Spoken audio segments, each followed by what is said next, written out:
Okay, let's dig into this. We've got your notes here, and they look like they're pulled straight from an Indonesian language lesson. That's right. Seems focused on, getting started with conversation, beginner level stuff. Exactly. So, our mission for this deep dive is basically to pull out the key language points, maybe spot some interesting vocabulary twists. And maybe some cultural hints too. Yeah, whatever's tucked away in the material. We're going to see how even a pretty simple chat can actually open up a lot about the language and culture for you. Okay. Sounds good. So we got your sources right here. And honestly, there's some really interesting stuff to unpack. Great. Where do we start? Well, the source jumps right into a core dialogue. It's a pretty straightforward conversation between Sari and Vargas. Okay. Just talking about, weekend plans. Let's maybe lay out the English first, just so we're all on the same page with what they're actually saying. Good idea. So Sari kicks it off, asks, "Are you busy this weekend?" Simple enough. And Vargas replies, "I'm going hiking." Why? Then Sari says, "An old friend from high school is visiting." Ah, okay. Setting up the situation. Right. So Vargas asks, "Can I meet him next week?" Makes sense. And Sari suggests, "Sure, let's go have dinner on Monday." Okay. And Vargas wraps it up with, "Sure, I have no plans yet." Nice simple exchange. Yeah, exactly. So right there, even in that short bit, you hear words popping up that are pretty key for talking about plans, time, activities. Like weekend, hiking, visiting. Yeah, plans itself. It sets the stage. And that's kind of where the source material goes next, right? It starts pulling out the vocabulary. Spot on. It highlights the most important words right from that little chat. Gives us a nice focus list to work with. Okay, so what's on the list? Well, the source lists pecan. That's the noun for week. Pecan, got it. Week. Then mendaki. That's a verb meaning to hike.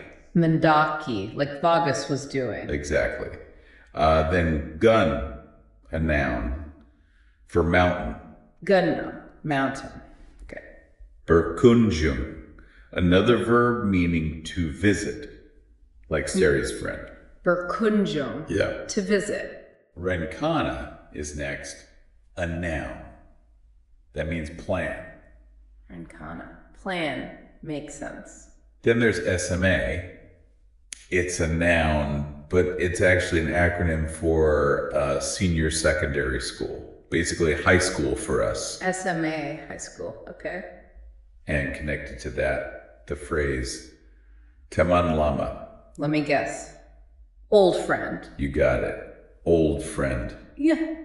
And finally, bole. It's an auxiliary verb, sort of like may or to be permitted to. Bole. May. Okay, that's a useful set. Yeah, and the source doesn't just list them. It gives a couple of quick examples just to show them in context. Oh, handy. Like what? Like for pecan, it gives pecan ini berakhir, meaning this week is over. Simple, effective. And for hiking, it uses saya suka, hiking, which is just, I like hiking. So it kind of shows you the basic sentence structure right away. Puts the words straight to work. Nice. Okay, so we've got the basic words down. Mm-hmm. But, this is where the source gets really helpful, I think. How so? It doesn't just stop at definitions. It actually points out some important differences in how words are used. Nuances. Especially with those Indonesian prefixes we sometimes see. Oh, yeah, the prefixes can definitely change things. That's crucial. So what does it highlight? Well, take mendaki, the word for hiking, from the dialogue. Mm-hmm. The source explains that this word, the one with the men prefix, is generally for like casual walking or hiking, specifically in mountains or uphill, sort of general trekking. Okay, so standard hiking. Right. But then it introduces another verb, mamanjat. and says that's used for more involved climbing. Oh, interesting. Like technical climbing? Well, the example it gives is saya sedang memanjat pohon, which means I'm climbing a tree. Okay, so definitely more active physical climbing, not just walking uphill. Exactly. Huh. So mendaki for the trail, maybe memanjat if you're actually scrambling up rocks or, well, a tree. That's a really useful distinction to know. Okay, what else? Another one is around the verb to visit. We saw berkunjung earlier. Right, Sarah's friend was berkunjung. Yeah. So the source points out that berkunjung, which uses the bear prefix, is what you use when you don't mention the specific place you're visiting. Ah, okay. So it's just visiting in general. Kind of. The example is orang tua saya sedang berkunjung. My parents are visiting. It implies they're visiting me or just visiting in the area, but the place isn't named in that sentence. Okay, makes sense. But if you do name the place, you switch prefixes. You use mengunjungi. Mengunjungi, got it. And the source's example for that is, dia akan mengunjungi Bali. He will visit Bali. See, Bali is mentioned, so the verb changes. Wow, okay. That's subtle, but really important. The presence or absence of the location name changes the verb form. Isn't that neat? It's not just the root word kumjum, but how the prefix interacts with the rest of the sentence. Definitely something to watch out for. What about SMA? Did it elaborate on that? It did clarify it a bit more. We said it means high school. Yeah, sekolah menengah atas. Right, which literally translates to something like school middle top or upper middle school. And the source also mentions the one before it, SMP. SMP, what's that? Sekolah menengah pertama, school middle first. So junior secondary school or middle school. Ah, okay. SMA is high school. SMP is junior high middle school. Got it. Those seem like standard terms you'd hear a lot. For sure. And he gives that example again. Saya kenal dia sejak SMA. I have known her since high school. Just showing how common the acronym is in everyday speech. Very practical. Okay, so let's shift gears a little. We've looked at individual words and their kind of tricky nuances. Right. Now, how about putting them together? Like, how do you actually do something with the language? The source material covers this too specifically, how to suggest making plans. Oh, that's super useful. Saying, let's do something. How does it cover that? It highlights two key phrases, ayokida and marikida. Okay. Ayokida and marikida both mean let's. Pretty much. In both cases, ayo and mari are sort of invitation words, and kita means us or we, inclusive.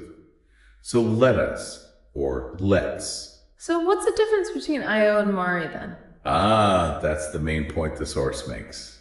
Formality. Normality. Okay, which one's which? According to the source, ayokida is the informal one.